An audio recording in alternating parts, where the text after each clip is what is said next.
Views and opinions expressed in this podcast and on our social media accounts do not represent that of the entire death industry. While we make every effort to ensure that the information we are sharing is accurate, we welcome any correction of errors, comments, concerns, or suggestions. Privacy is of utmost importance to us. All people and places mentioned in this podcast have been changed to protect the families we serve. This podcast should not be used in any legal capacity whatsoever. The information, opinions, and recommendations presented in this podcast are for general information only. Any reliance on the information provided in this podcast is done at your own discretion.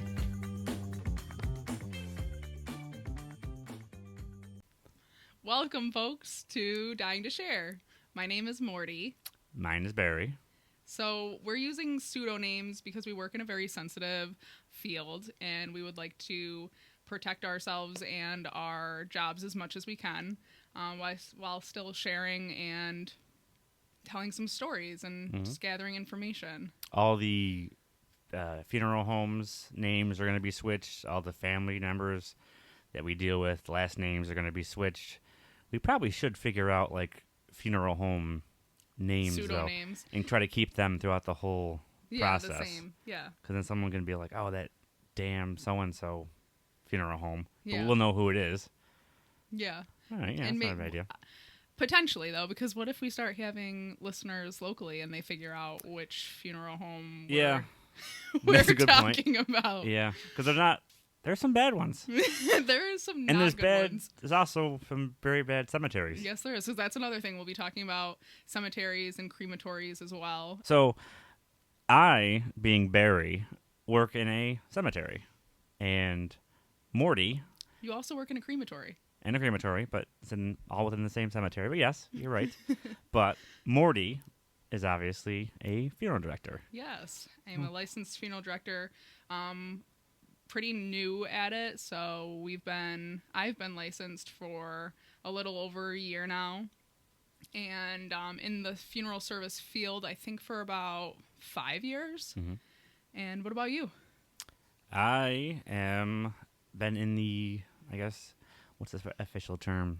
I'm a cemeterian, I believe is the official term. It'll be 4 years in my full-time position now. 4 years in a couple months. And then my official role is a assistant superintendent. So I think explaining what even a superintendent is at a cemetery might be helpful. Mm-hmm. Some people might not know what a superintendent is. Yeah, so it's just so there's a superintendent who is, I guess, the head of the cemetery, and I'm the next in line, I suppose you could say, but we answer to a board of trustees. Which isn't every cemetery. No, right. I think most cemeteries they're supposed to have some kind of board or governing body. I don't know if there's a law on that, though. So there's a lot of things that I think, and I don't know if any of it's actually true, so bear that in mind. But this is the stuff I've been told, so I just assume it's fact. So we are run by 12 individuals, but the superintendent, it's mostly to run the day-to-day operations of the cemetery. We do a lot more than I think most superintendents do, because it was my understanding that the superintendent mostly stays like in the office and does like sales and like planning and budgets and, you know, like paperwork stuff, where the superintendent at our cemetery is out running the crematory, is digging graves, is selling graves as well. It's still doing the budget, doing all those responsibilities, but also fixing the trucks and things that more break. Hands-on. Yeah, he doesn't like to sit in an office. I think that we should also note that the superintendent at your crematory and cemetery is your padre. It is. It is my father. He's been the superintendent now for over 30 years, I believe. And we'll use his pseudonym as Bernie, right? Oh, yes, that's right. I forgot we decided that. Yes, Bernie. Yes, so that's because he's getting older, so he's now in the crematory regularly as like not a retirement, but like he's done his time jumping in holes and being in the elements and carrying fiberglass. And well, it weighs on your body, and we were just and he's falling apart. He's He's limping around. He's really falling apart. Which is, I think, something different. A lot of smaller cemeteries, the superintendent, it's not like a full-time position. Right. It's you show up for burials, you'll meet a family at a scheduled time to sell a grave, whereas you guys are operating from 8 o'clock till 4 o'clock, if not later. Yeah. Earlier. So I guess I'll because mine, talking about me isn't really like all that exciting. That's not true, folks. But like the cemetery is more of like, to me, is the important part. So I'll kind of give a quick rundown of the cemetery that I work at, because I think that's kind of more important to the story than me personally. So the cemetery I work at is a large one. It's like the biggest in our area. It's not anything massive, I don't think, but it's 150 acres. Pretty big. Yeah, it's a good size, 150 acres. But I've been to events, and there's like, not events, but I guess there are events. I've been to like other cemetery gatherings and conferences, and there's like over 300-acre ones. But for our area, we're by far the biggest. We're the oldest. Out of 150 or 60 acres that we have, I think 90 to 100 of it are in use. So we have another 60 to go. We just built a new crematory in, I don't want to say new. We just built a crematory. We never had one before in 2022. So that's a whole new wrinkle on this job that wasn't there before. That Bernie has to deal with, and that was There's a lot of laws that surround it, and just knowledge and going into the crematory. It's not as easy as just saying, "Oh, I want to build one," and then that's it. And then you have to just put up the money. There's a lot more involved. That was like over a year of planning, and then a year of waiting for the machines to be built and installed. So we started it, I think, before COVID is when they were really talking about it, and then COVID hit, and that extended things out, obviously, but it opened in November of 2022. So, but now we're opening, we're running. How many cases have you guys done since then? I'm trying to think. The ones we did today was number 1,060 something. The first full year of operation, we did 413 cremations, and then this last year was the second full year, and we did 528. On the up and up, cremations are. Yeah, it's the way everyone's going that way, and that's why, thank God, we built that thing. Because I don't know if the folks know about the longevity of cemeteries right now and what's going on in the world of the death care industry. Yeah, the death care industry. Everyone's dying, but it's just getting harder and harder, and there's so many cemeteries going under. And funeral homes. And funeral homes. They're both going under because everyone wants the cheapest option, which obviously that makes sense. But cremation is just taking off, and that's taking money out of funeral homes' pockets and taking money out of cemeteries' pockets. So we tried jumping to the front of the line, so at least we're getting something. We're not getting, we're not missing out on any cremation now. So we're at least getting some portion of the money. And that's going to be a game changer for our cemetery. Not like we're in, disarray or we're financially ruined, but... Yeah. From what we've talked about previously, you guys are the most well-off cemetery that I've experienced financially, because a lot of...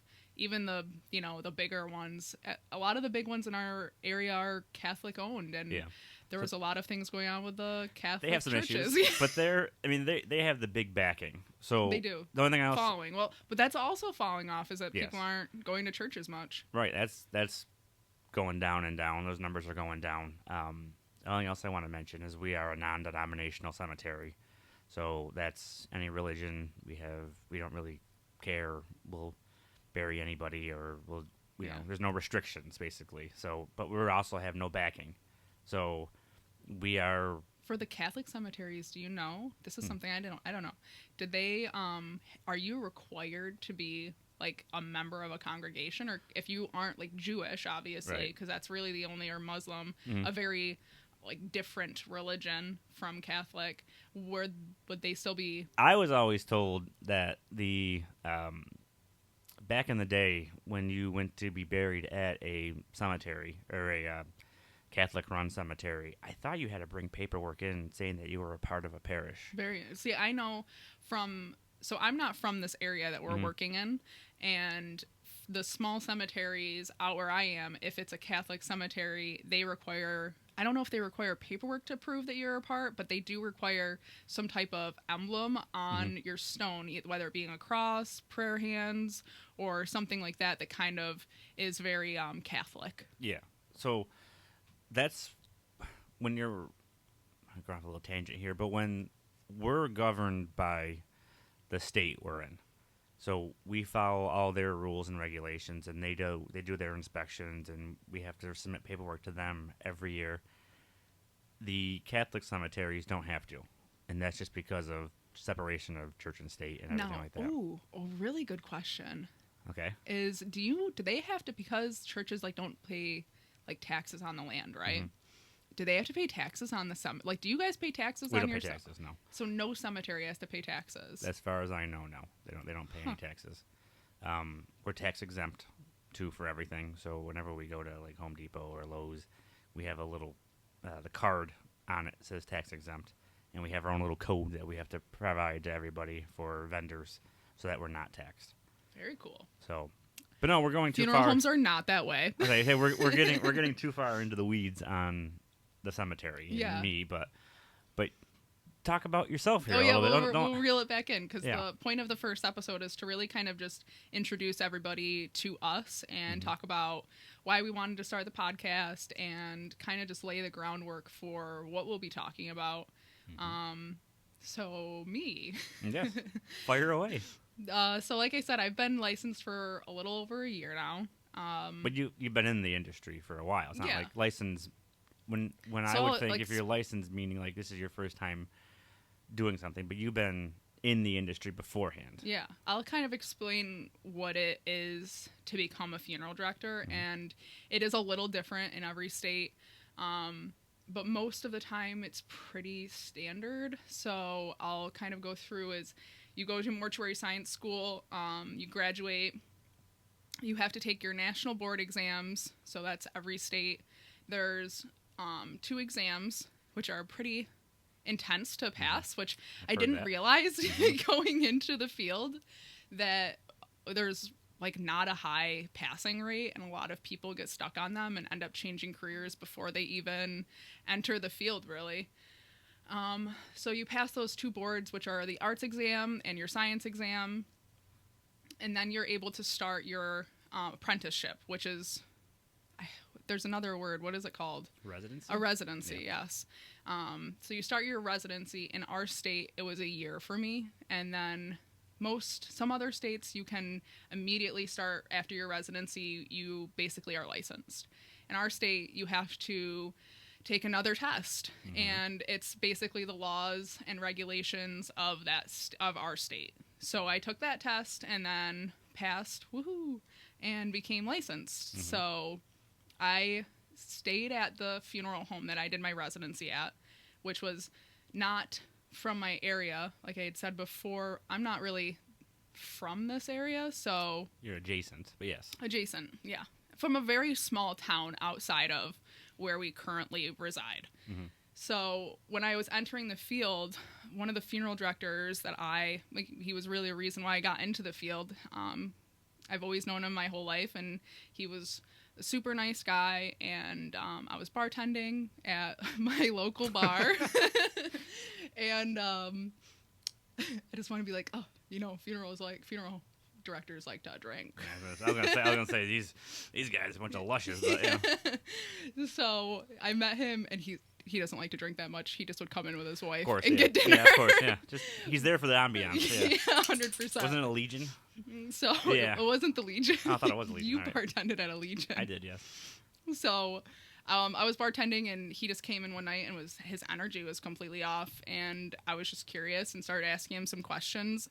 I was kind of at a standstill in what I wanted to do with my life. I had changed careers, I think, 3 times, and So I started looking into it, and I applied to mortuary school, and he had recommended when it was time for my residency to look closer to like what we would call a bigger city.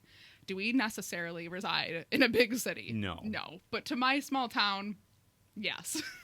So he had suggested this funeral home that I'm working for now, because they are also non-denominational. So we take care of a lot of different religions. I never knew there was. So some funeral homes particularly take care of. Well, I knew like one. I knew like they had like, I don't say preferences per se, but like I know some cater to other communities, but I didn't know there was like a line drawn in the sand. I don't necessarily think it's like a line. They're not going to advertise, we only take care of Catholic people. Right. I didn't know that was even a thing. Okay. No, it's just mostly, I think, like you said, it's preference. It's what people are comfortable with. Taking care of other religions that you're not necessarily versed on can be more difficult and challenging, and our job is already kind of challenging, so I don't think that a lot of the old schoolers wanted to delve into the different communities that are coming into this area. So they kind of just would say no, that they were too busy and stuff like that. It's not like they turned them away, but sort of turn them away. Yeah, kind of politely tell them no, but So I started working there, and I really liked the owners there. And after my year of residency, one of the owners was retiring, so there was a space to be filled, and I accepted the position. And yeah, I'm happy I did. Happy where we are. Yeah, moved in next to the funeral home. So the current owner now, since he's a sole owner, redid his family, I guess, his family house, but it's connected to the funeral home. It's where he grew up. It hadn't been updated since the 70s. And Barry actually helped paint and helped me do all of the things in there, which was super nice. And how we kind of came up with the idea, because we originally, when we started hanging outside of work, we were like, let's not talk about work. Right. It that's gets the last too thing I want to talk about is the cemetery. And it gets too muddy, because I don't know if many people know, but like many other fields, it's pretty catty out there. It's the area we're in is known for being. The funeral homes are known for being pretty backstabby and cutthroat. Yeah, very cutthroat. Quick story. When we were building our crematory, we visited one about 2.5 hours away from our town or our city to a bigger city. And when they said, "Oh, are you from there?" And we go, "Yeah." He goes, "Oh God, those funeral directors and that." Did they really? Yeah, they said, "Oh, we've had a couple of them, and they are just shysters and it's brutal and really cutthroat." And I'm like, yeah, that's about right. I can't imagine though that it gets better when you're in a bigger city, because there's so many funeral homes at that point that are really trying to undercut each other and really, take calls from one another, which creates a really toxic environment. I also think because of our area, it's not a booming city by any means, but it's pretty somebody saturated. The other day said we were in our Renaissance phase. We're on the up and up. They're just being nice. But for the amount of people we have, there's a lot of funeral homes and a lot of funeral directors. So it's a pretty competitive market, I would say. Yeah. So that's probably why it's so cutthroat. I mean, if it's a smaller town, I've heard they always work together more. Funeral homes. That's also, I don't know, from my small town, there's 2 funeral homes. Yep. And those funeral directors don't talk to each other. Oh, really? I mean, they hardly said hi when they were in the bar at the same time. Really? Yeah. So I heard from... Because they're your competitors. Right. And it's like directly, especially if you're in a small town, like that is the funeral director that I was closer to. I mean, he did everything. He mowed the lawn, he plowed his driveway, he made his own prints and everything, for prayer cards, books. He was his own cleaning service. So when you're taking away calls or you're talking badly about that other funeral home, you're directly impacting I get it. his way of life. But I mean, I just figured small town. Yeah. No, I think it's the industry. It's it's just very catty. Yeah. And you wouldn't expect that, because it's male dominated. Yeah. So a lot of men people can be catty, very catty. They all have egos. That is what it is. It's very ego driven. Get their feelings hurt a lot. Yes. And we have to deal with all of them. And so do you. Yeah. I don't have to deal with all of them. Right. It's mostly you see way more funeral directors than I do, because although we have local associations that have funeral directors from probably every funeral home, you have to attend those meetings and want to be involved in that. There's I hear a lot of ice stirring in those ones. Yeah, 'Cause so I can't imagine a lot of chit chat going on afterwards. well, and it's funny because they'll all go out to dinner after, which obviously, like we said, lushes leads to drinking. Loose lips, yeah. Yeah. So it's very funny to see that kind of play into it because the funeral home I work at, they're very, I don't know how to put it, like they don't want to play the game. Right. So a lot of the time we only go to meetings to receive our continuing education classes and our what we need. It's not to go to dinner afterwards. I mean, the only meeting that I've been to with both of the owners, that when there was two of them, was when I was receiving an award. Hey-o. Oh. Ayo. Oh, humble brag. All right. Just slide that in. It was a monetary award for like school. Oh, well, yeah. Still counts. Yeah, I think I was the only one that applied because All right. not many people are going into the industry. Right. That's another issue we're going to discuss, I'm sure, at some point, is all the numbers are down, not just for funeral homes, but people coming into the industry. Mm-hmm. They're going lower and lower. Lower and lower. Well, it's because it was always deemed as, oh, you'll always have a job. Yeah. And it's funny. I was just on Facebook, and I'm a part of a few Facebook groups, and somebody had just posted the other day saying that they lost their job. So it's becoming definitely harder to maintain because of the lack of money coming in. Mm-hmm. Because people are just like, I don't know if it's not seeing the value in funerals, not seeing the value. And I'm not saying in funerals, right? Like not in death. I'm saying particularly having a casket and an embalming and doing calling hours. Yeah. And a procession and all of that. One of the topics we're going to dive into for a full episode we want to is just why does it cost so much? Mm-hmm. Because it's everyone has that question. Why does it cost that much money to die? Mm-hmm. And I asked you that. I'm like, you guys are just taking advantage of families. And you're like, well, no, we're really not. And then you went into it more, and it helped me kind of understand, like, all right. And I do want to say, like, the funeral home you work at is a very good funeral home. They're very, like, to have a reputation one of the best. Yes. Out in, like, my little town, and that the funeral directors out there, both of them really respect where I work, which is, it's pretty few and far between, and not to say that there aren't funeral homes that do take advantage of people. Mm-hmm. There are directors out there that run a little rampant, and I'm very blessed that I found a funeral home that really taught me that it's not like that, because the whole point of me really getting into the industry was to genuinely help people and be there for, one of the worst days of their life, and grieving is really difficult, and I think that the disconnection with community is making it even harder for people to grieve. Mm-hmm. So just experiencing that.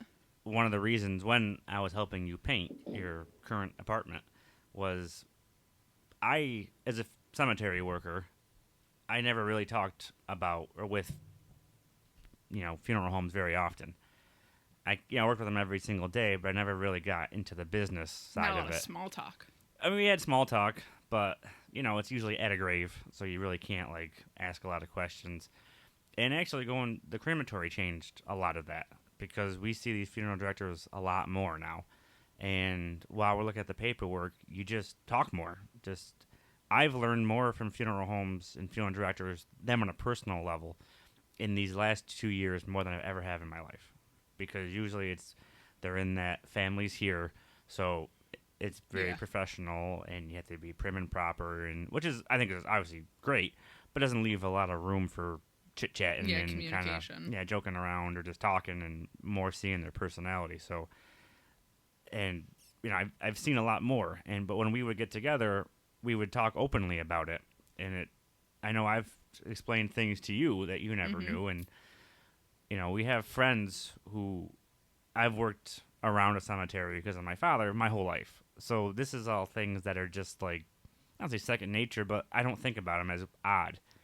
But I have some friends who, when, I took the job full time, they were like, oh, isn't that going to be weird? I'm like, no, it's just kind of normal. Mm-hmm. And every time I meet with some people, they have more and more questions. And usually have some kind of answer for them, or I make it up or something. But they always are really interested in what I do. Mm-hmm. And our cemetery has put on a couple of events that have Done really well. Yeah, have brought people in to talk about death, and it's really crowded. I mean, we have a lot of people showing up. Like, I don't know if it's a big number, but it was to us. Like 50 people show up to an event, and it was just an open conversation. Like, if you have any questions, just let us know. And we had 15 minutes or an hour at least, hour and a half of just conversation. So I think there's like not a need, but people are generally curious about it, but don't want to talk about it or embarrassed to talk about it. Or they don't know the right person to go to. Right, and they don't want to make an appointment, or, they're just people who are busy. So we thought this would be a nice little way to kind of talk and kind of get things out there.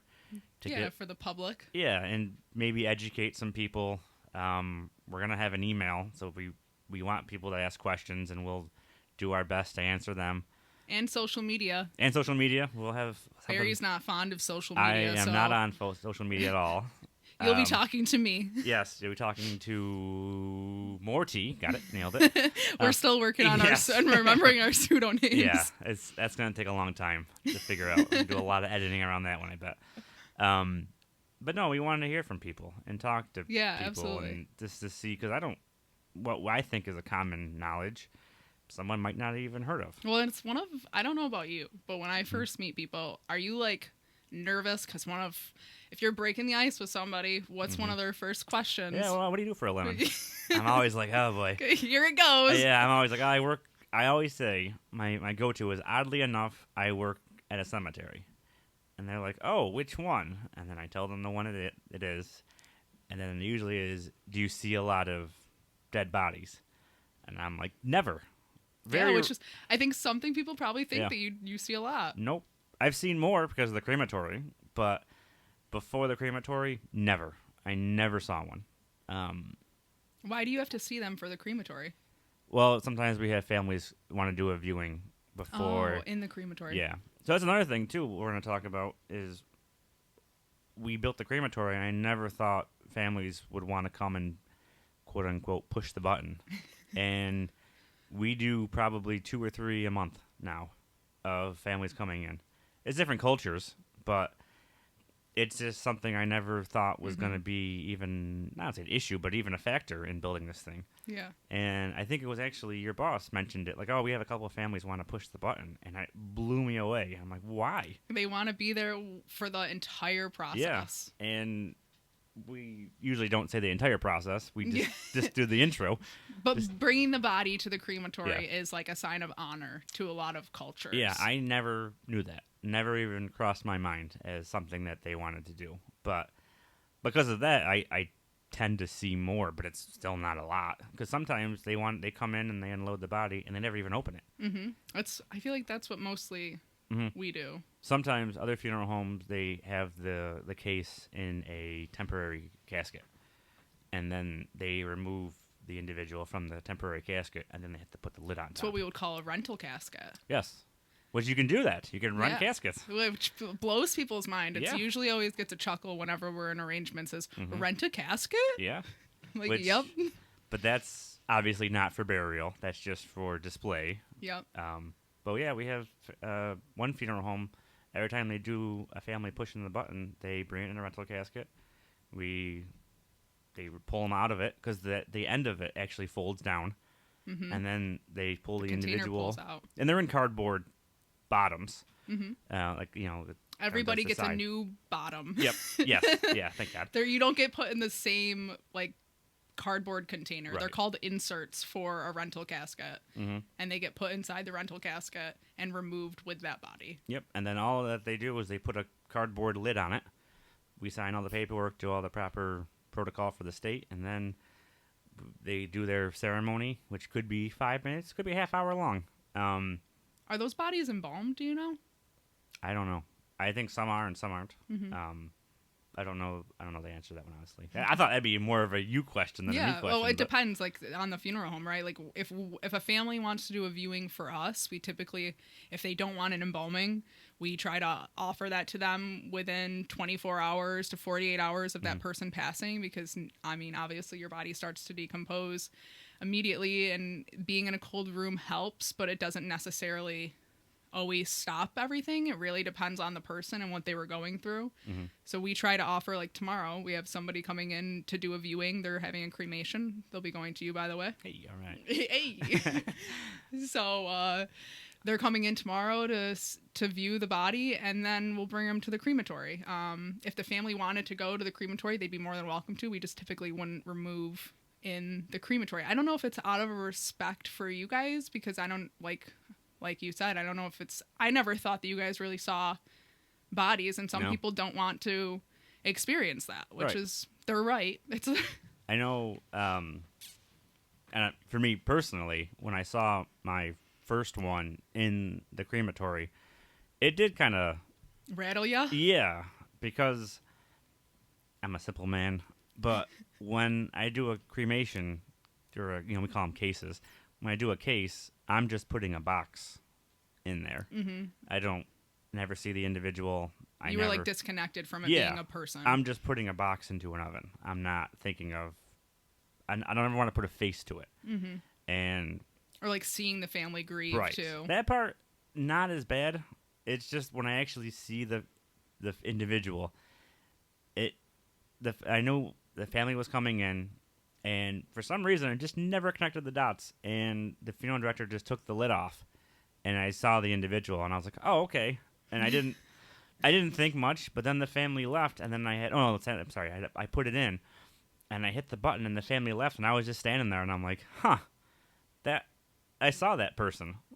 And I know. And now they're engulfed by flames. Yeah, it really made it real. Yeah. And now it's not as bad. But I know that first one, I remember the individual. I remember the name of the individual. I know the number that we have associated with that individual. I remember all of it. Yeah. And it was weird. It was a weird experience. And I think that that's something funny, too, because a lot of people think that people in our industry are just weird and they just love death. And I'm sure there are some people that are like that and just kind of wackos. I remember the first embalming I did by myself when I was the only one in the room. I remember that woman's name. I remember her entire service. And yeah, it's jarring. It is. What? He's looking at me. Do you have things like that? Like your first your first that? First baby too. That was really hard. I have my first grave I ever sold. It was an at need. I know exactly where that grave is. I know the first hole I ever dug. I know that person, who it was. I don't remember where it is exactly. I remember all like those first ones. It's the first case we did at the crematory. I remember that person's name. I remember, like I said, the first person I saw. I know that person's. It's weird. It's something. It's because we have a very emotional. As much as people think that we're disconnected, and you kind of have to be to survive, right? We have a very emotional job, and I think that those things just stick with you. I'm sure doctors are the same way, about certain things, and especially as sensitive topics like that we're dealing with. Yeah, but it's, I don't know. It kind of made me realize, I have all those little, like, not dates, but names in my head of the first ones I've done. So yeah, weird. But I want you do. In your field, you do embalmings. So that's kind of, I've learned through talking to you, that's kind of not a niche thing, but not every funeral director does that. I assume they all did. So that's also state. It really depends on your state. Some states allow you to just be a funeral director, and that means that you do arrangements and you plan the services. You work with the clergy, you work with the florists, you work with the cemeteries, the crematories.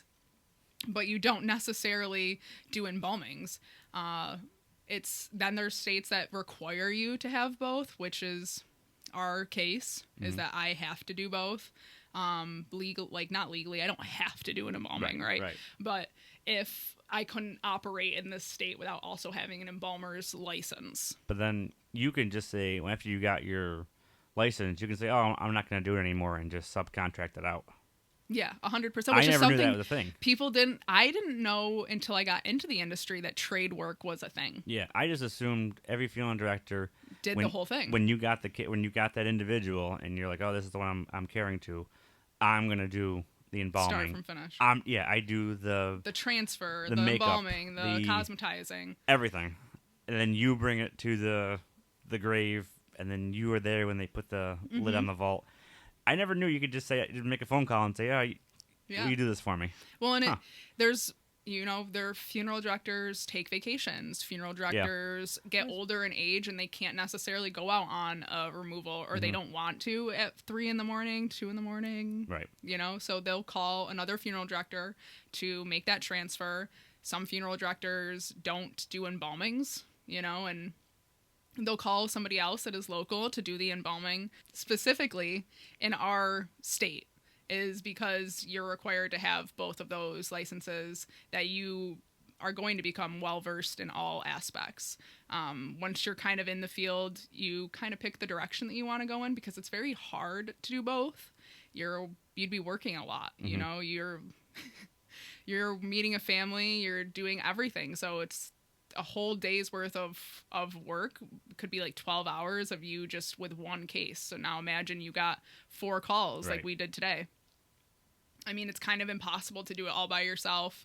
That's why having adequate staff and being well-versed is helpful, because there are certain things that you should be able to pick up if you need to. Like my boss he hasn't probably embalmed, I think he said, in 25 years. Ooh. And when he obviously had to help me learn in some aspects. So when I would call him with issues, say like I'm having a hard time, different people have different mouth structures, and there are certain ones that are a little more difficult. Straight to the mouth. All right. It's my biggest dilemma when I'm embalming, is because it's a huge part of a person. You want them to look like themselves, and the mouth is a major aspect of that. Mm-hmm. So if somebody has buck teeth and they never really closed their mouth, it's difficult to close that mouth. You just assumed Yeah. I don't know. This is stuff I never thought of. Yeah. Well, you have to. There's some people in your life that are just don't ever have their lips together. It's a very good point. So it's difficult to make them look like themselves, or if their teeth are protruding, it's even more difficult. Yeah. So I'd have to call him to help with certain things, and he'd be able to. I'm not saying we wouldn't struggle a little bit, but he'd be able to. Today I was out doing a transfer, and he prepared that body to be viewed. So he had to close the mouth, close the eyes, do all the features. Your boss? Yeah. Oh, okay. I didn't know that. Okay. Yeah. So I was out on a transfer, and he had to, just get that body ready to be viewed for tomorrow, which would typically be something I do because they want me to be more in the prep room, which we call our care center, because prep room sounds a little harsh. It is what it is. It is what it is. Yeah. So yeah, it's just all aspects, and embalming is definitely, it's not one of my favorite parts of my job.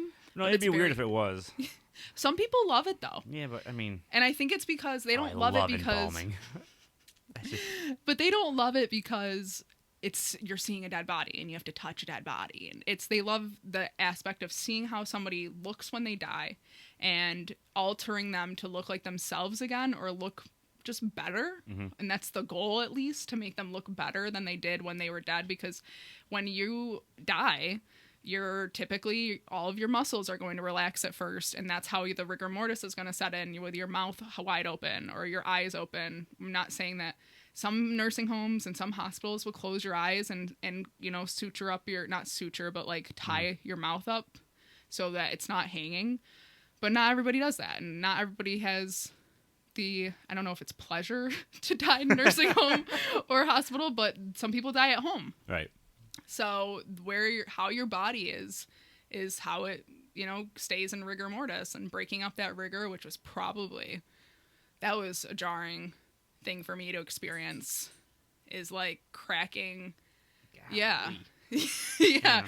Cracking the rigor out of arms and jaws, and yeah, it's very, and as time has gone on, it's gotten a little bit easier. Mouths are still my least favorite. Could never be a dentist.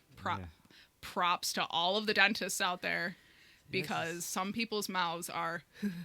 That's why I like the other end of it. Just let's just bury him. It'll be fine. I don't like that. Mm-hmm. That makes me squirmy. Yeah. And a lot of people it does. I'm not saying my boss gags a lot.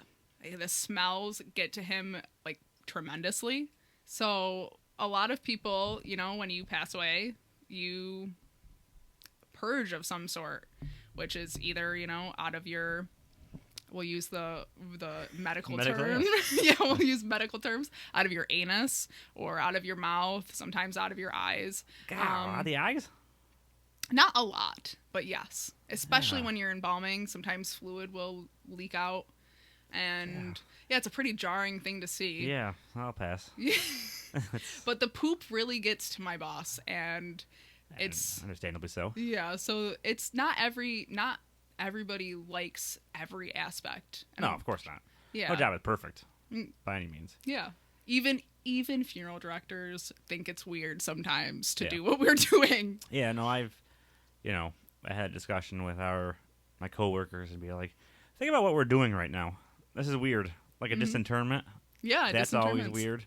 When we at the disinterment is when we have to remove somebody either from the ground. So an internment is actually burying somebody.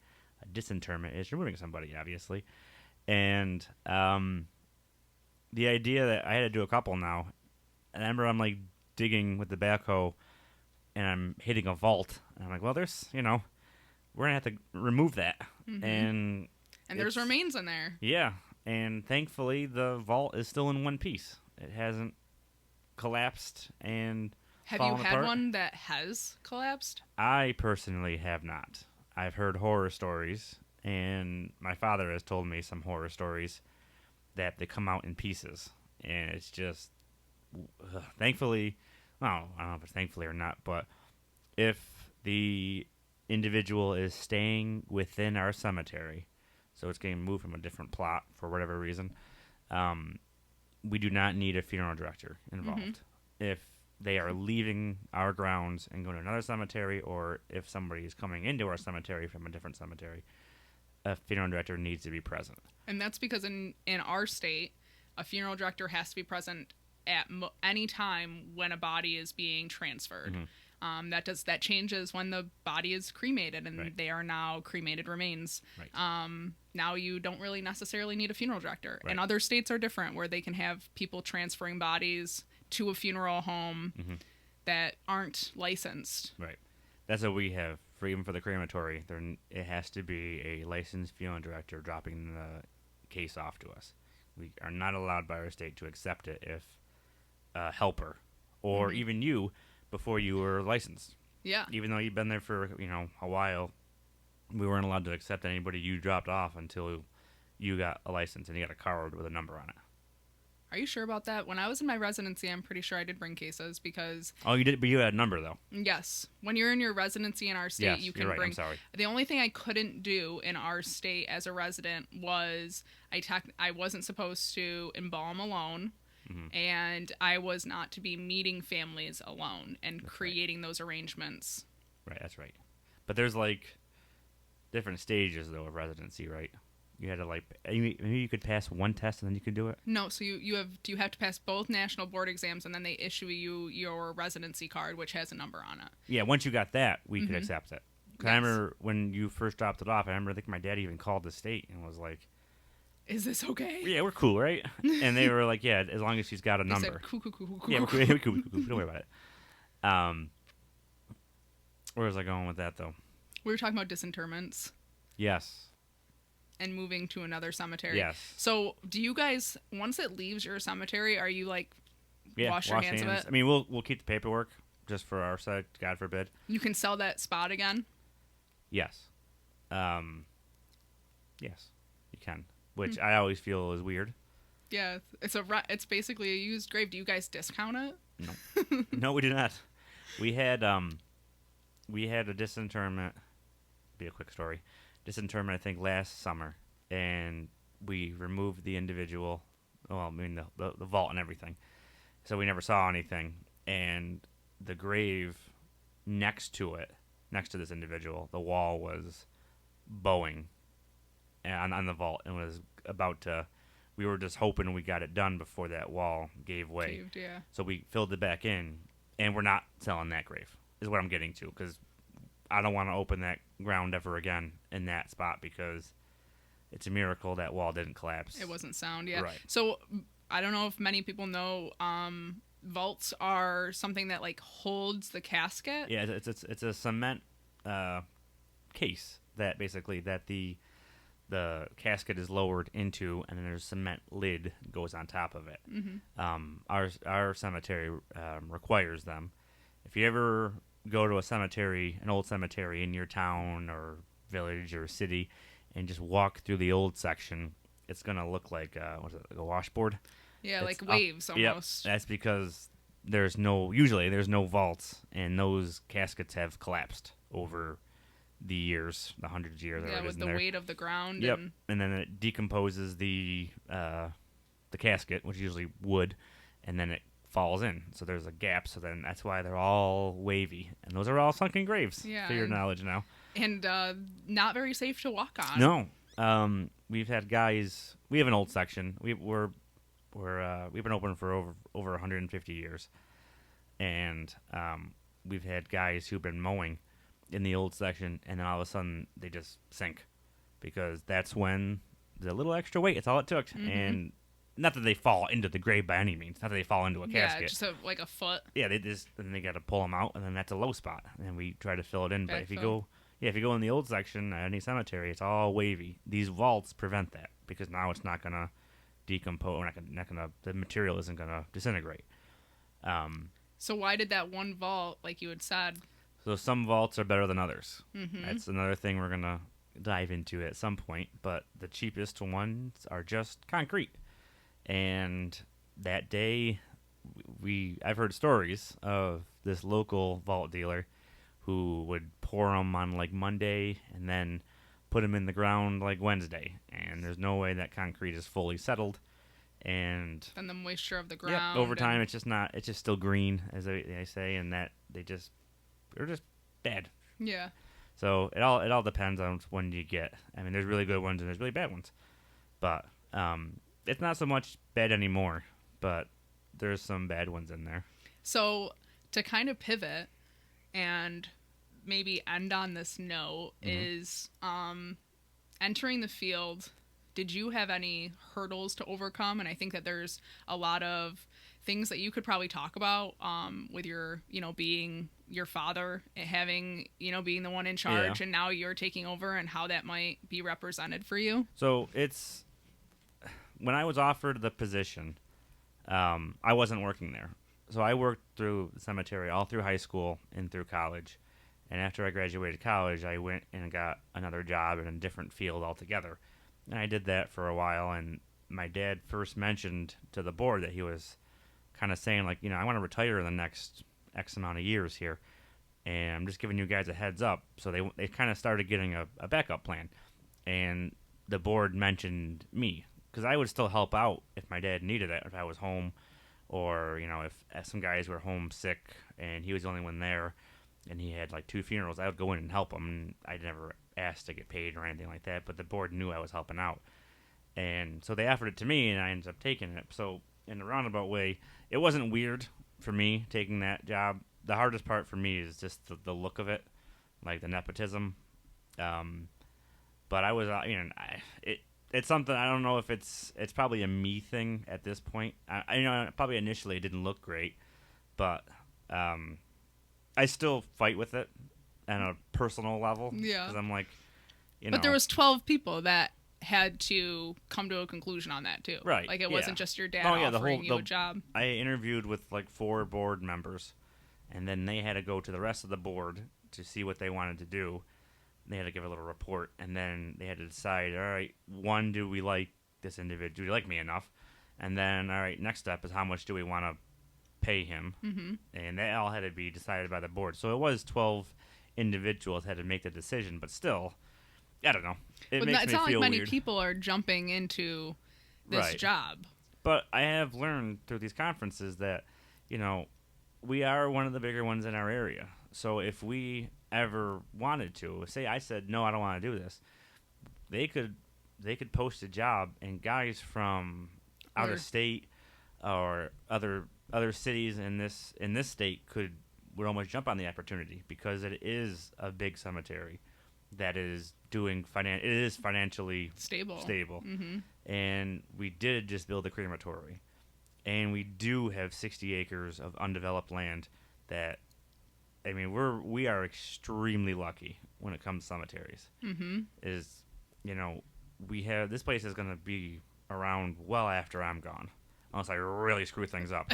But but I mean, we have 60 acres of which is a woods, lot for people that don't know. Like, yeah. I had to explain to my mom the other day, she's about to buy cemetery spaces at our local Catholic cemetery, right, which is where my dad's family is all buried. And I told her to really think about it because at least our local diocese for the Catholic religion really took a hit financially, having to pay some lawsuits off. Right. So they're not in the best financial standing. Right. And with religion kind of taking a hit, as well as we mentioned earlier, the longevity of those cemeteries is a little concerning. And as you know, a lot of cemeteries are coming to you guys asking you to buy them and please help. We get we get approached by at least 2 cemeteries every other year, and because they don't have much, I mean, they're great cemeteries, but they just don't have much of a, they were sort of misrun.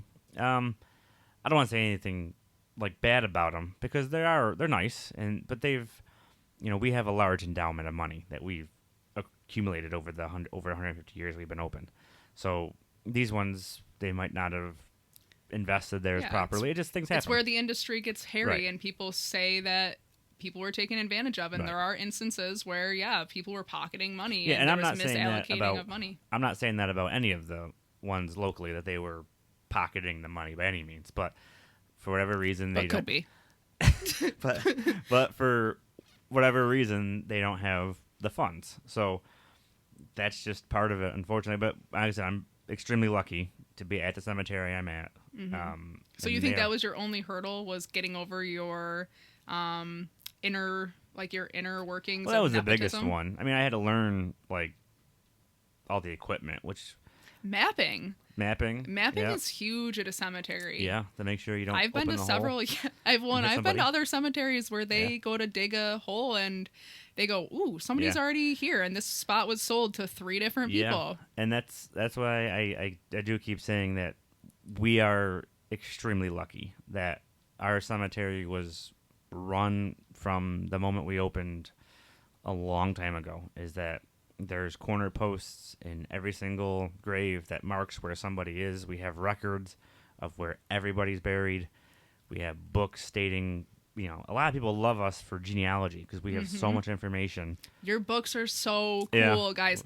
Listen, I went into the office once, and the office manager had showed me some of the oldest books that you guys had, and it's on that old paper, and it's handwritten in cursive, and these ones also had how the person died, which you guys aren't allowed to do anymore. Right. That's because of HIPAA. Yes. But back then, the cause of death was, I don't know what trains were doing back in the day, but trains a and lot dysentery. of people died because of trains. Well, it was probably building the trains. No, I know, but I mean, they were pretty graphic, dismembered. And, consumption was always a big one. Consumption was a huge one. Yeah. And like I said, dysentery, that really, I was like, holy schmoly. Decapitation, a couple of those. It was really, really cool. And the handwriting in itself. It's like art. It was art. Yeah. It really is. And then the other thing that we do ever since the 20s, I want to say 1920s, is whenever someone passed away and they had the obituary in the paper, they cut them out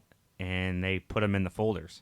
So we have obituaries from the 20s on, people who had passed away, and not just the bigwigs. I'm talking about just an average farmer. An average farmer who lived his life outside of the city limits. Well, the amount of filing cabinets that you guys have is ridiculous. It's insane. And that's a lot of it's all paper record, obviously. So we're in the process of digitizing that, which is its own feat all by itself. But I always say that we are an extremely lucky cemetery, that we were run the right way, we were set up the right way, From the beginning. From the beginning. So we're, I said I go to these conferences, and I'm talking to big cemeteries that are like, this one section, we have no idea who's buried there. And I'm like, oh, God, that would terrify me. Well, another great thing that we should talk about later on in another episode would be the mass graves.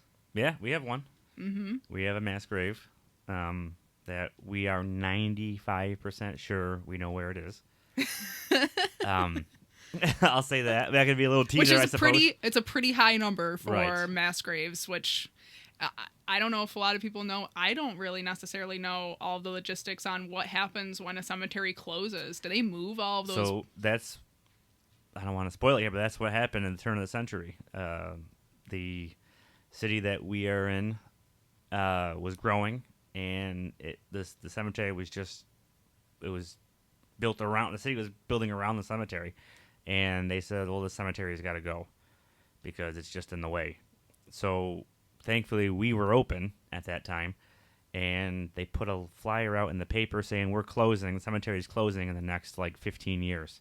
So you have 15 years to remove your loved one and move them to wherever you want. And a lot of them came to us.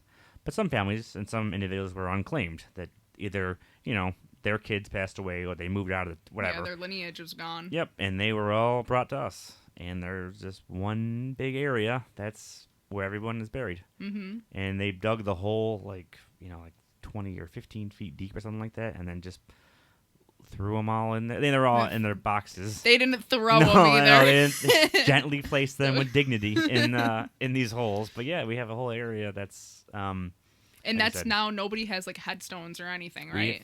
We had someone put a headstone in for the first time last year. And it was it was a moral dilemma. Because she's like, oh, I want to put it on my great-great-great-grandfather's grave. And I'm like, I don't know where he is. I know he's in this vicinity. He's in this area, but I mean, it's 100 by 100, square. I don't know if he's in this corner. So I told her that. I said, I don't know where. I go, is here okay? And she's like, that's fine with me. I said, okay. I go, that's the best we can do. Because I'm not going to lie to you and say, yep, he's buried right here, because frankly, I don't know. Yeah. But that's for another time. We can delve into that a little more. Yeah, we can talk about that more. But for you, I mean, it is interesting or unique to be a female entering this field. Yeah. Was there any type of looks or comments from individuals in your life that were like, why are you doing this? Or I think there was quite a few hurdles. School was a big hurdle. It's not super easy. A lot of it is science-based, psychology, and my family is not a funeral directing family. You're the first, right? Yeah, I'm the first, which is also kind of rare. Probably last. But yeah.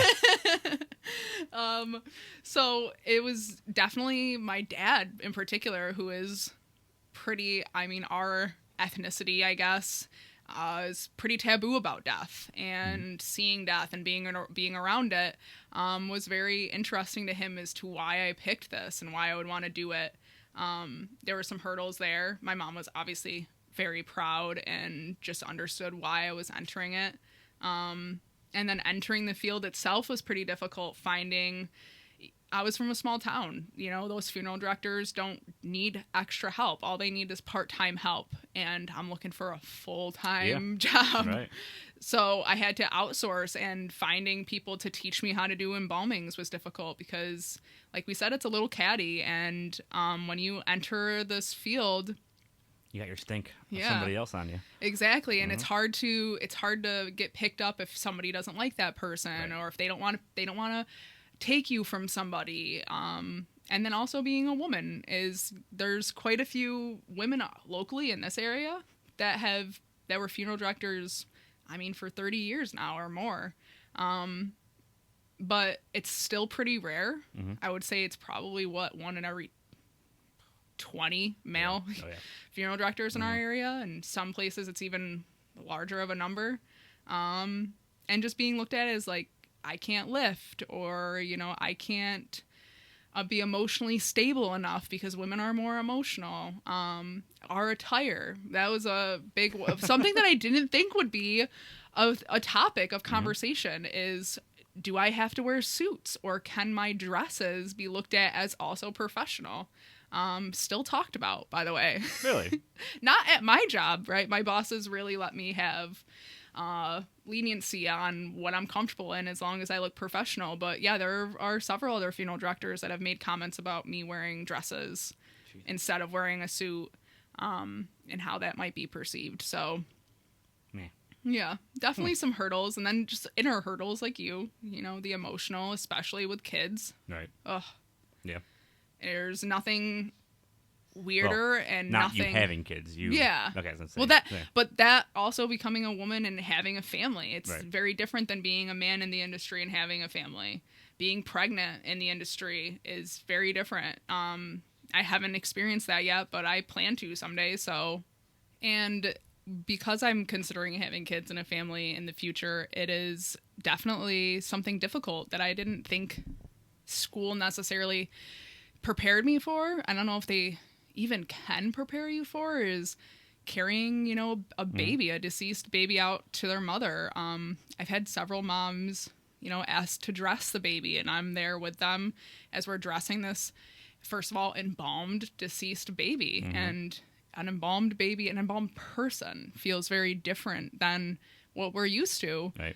So it's just the emotional labor of that too. Like, I thought about that first baby I picked up and had to see for like a whole week after it was done. I would just cry sometimes, you know, it's just difficult.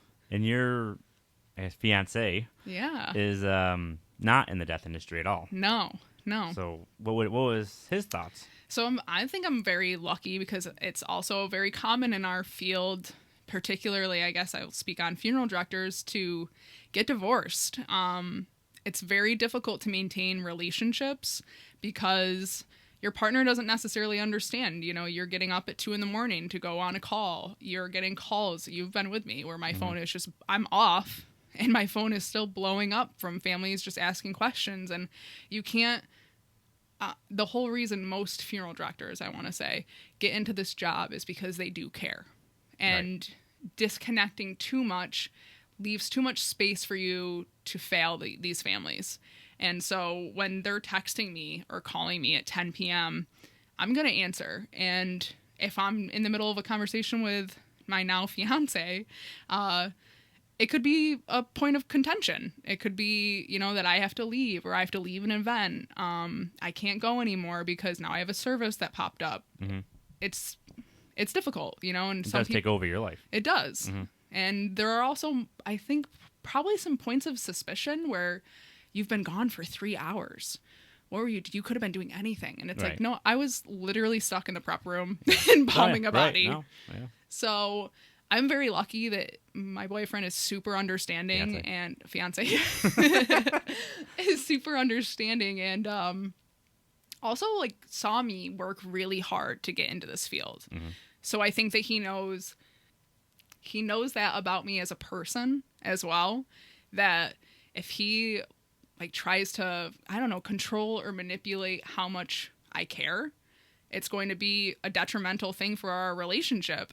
So I'm just really lucky that he's super understanding about it, and not just understanding, but like goes above and beyond to make sure I'm emotionally okay.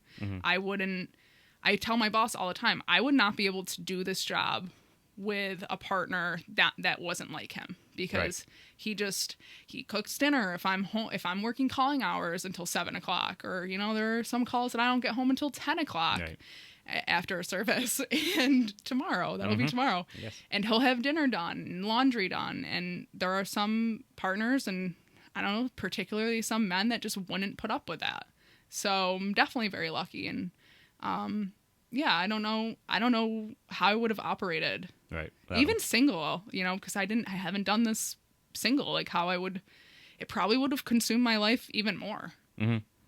Or you'd have no release. Yeah, no release. My relationships, my friendships would take a toll. And that's another thing. I've had friends since I was there. My friends that I have now, I met in kindergarten, or they're my cousins. So they're also all really understanding and totally get it. I have more questions, I think, than anything. Everyone's curious. So curious. But with that curiosity, we do have an email that we are going to be, I will look at the emails. I don't like social media, but I do answer emails. But one of us will answer it. So we're hoping to have some sort of, I don't know, fan interaction, but some sort of interaction with the folks. The folks. So the email we set up is the dying to share podcast at gmail.com. And our social media will also be that. Mm-hmm. So if you don't want to email and you'd prefer to message us on Instagram or on Facebook, I'll try my best to be as prompt with that, but also with our schedules, be understanding. Yeah, I'm more free than she is. So I will look at the emails. Like I said, I'm not a big social media guy. So I'll look at the emails. I'd have to teach him Instagram. Yeah, I don't know. I had a Facebook in college. By the way, we're both pretty young. It's not like he's elderly. Oh, you always say I'm the old man. You are. But, You have an old soul. Whatever. But no, I don't like any of it. I had a Facebook in college. I got rid of it pretty quickly. I had it for about a year. Mm-hmm. Everyone had those grand dreams of talking to everybody from high school again, and I just no thanks. But either way, I digress. I do check emails. But we would like to, have a conversation because stuff that we never even thought of might be one of your burning questions. Mm-hmm. And it could become a whole topic. Right. And we have a couple episodes ideas lined up, like why does it cost so much, and our beliefs in, the afterlife and, right. and just religion and their different steps to that. So we have those kind of lined up, and obviously more to come, but we're hoping down the line you guys will have ideas or questions that we can have a discussion on. And we don't want it to be like an interview every single week or every, just an open conversation of us kind of just shooting the shit. Yeah. Really. Yeah. So. And this was probably the most interviewee that we'll have. Yes. Because we were just really trying to get you guys to understand us. A little bit of background about us. Yeah. And so I think to conclude, mm-hmm. we might want to talk about why we, what does this podcast do for us? This is, I always said I don't want to talk about work outside of work, but, I can't talk about it with everybody.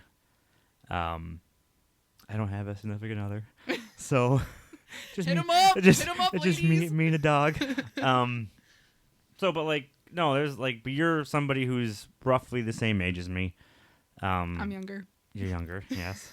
Throw that in there. But most funeral directors are older for the mm-hmm. most part. So, and they're usually pretty guarded. So Very. When I met you and we were having just talking, and you had questions, and I felt comfortable asking you, I don't want to say personal, but business questions, because you're not an owner. Mm-hmm. So you were kind of new into it too. So, I had some ideas of what I wanted to do for promotion for the cemetery and different events, and I ran them by you because I thought you were looking into different ideas, trying to go outside of the norm of, this is what the funeral director does. This is what the standard procedures. I wanted to do different things. So I asked you, and I asked another funeral director who's a younger one as well. But that's kind of how we started. It's just kind of talking about the industry and what I'm going through as a cemeterian and, dealing with funeral directors. And a lot of it was venting. Yeah, it is. It's an outlet. Yeah, because I like funeral directors. There's some I dislike, which you're going to find out, Sharon, in here. And they're petty reasons in my mind, but I have some resentment towards mm-hmm. funeral directors. Yeah. Certain ones. There's, like I said, there is great ones in our area, but there's some not great ones. Mm-hmm. So that's kind of how we sort of met to a point, was just kind of venting. And so we thought it would just be a good idea because we know there's a curiosity, mm-hmm. and it's also a good outlet for us to just kind of discuss the things that we see and have to deal with on a daily basis. Yeah, so maybe once a week we'll have a podcast come out, maybe an hour long, maybe longer, maybe shorter, just kind of whatever we're feeling. But once again, the Dying to Share podcast at gmail.com. Fire away. Thanks for tuning in. Yes, thank you very much, and hopefully we'll talk to you guys soon. Creep it real. Oh, no. I'm gonna start it. Okay. All right. Well, thank you. Say it. And bye. Say it.